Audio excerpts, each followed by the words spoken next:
And my first thought was, God's not going to forgive me, man. You know what I mean? Like I know the stuff I've done. And I'm sitting there and I'm thinking about that. And he begins to talk to me about how Jesus came, how God the Father sent him to earth, right? God in the flesh, how he lived a life without sin, how he died on the cross with the purpose of paying for my sins.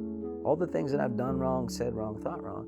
That's why Jesus died, and that he wants to forgive me, and he wants me to know him and to have a life in him and eternal life. And I'm thinking, he's not going to forgive me. And then I realized, wait a minute, this dude is worse than I am, right? And so all of a sudden I had this little glimpse of hope that if God could forgive Vince, then maybe he could forgive me. Like that was the thought that ran through my head. And then almost immediately after that, I began to think about and remember, almost like a movie, the things that I'd done wrong in my life. Where I'd cussed my mom out and she went to slap me. I was 16 years old and I blocked her hand and it hurt her arm and she began to cry and went off. And I was happy and angry at the same time. How I lied and how I stole, how I just did these things.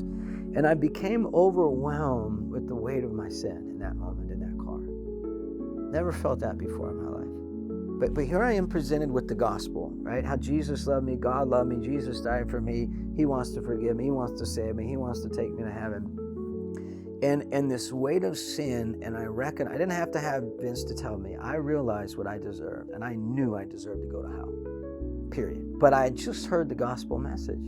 I just heard how Jesus died on the cross for me, that God loved the world so much, including me, that he would sacrifice his one and only son. And at that moment, the weight of my sin was so heavy, but I also had a glimpse of hope of the way out of the penalty and the punishment of which I knew I deserved. Nobody had to tell me that. I knew it. And I said, Lord, help me. I said, Vince, I need to be forgiven.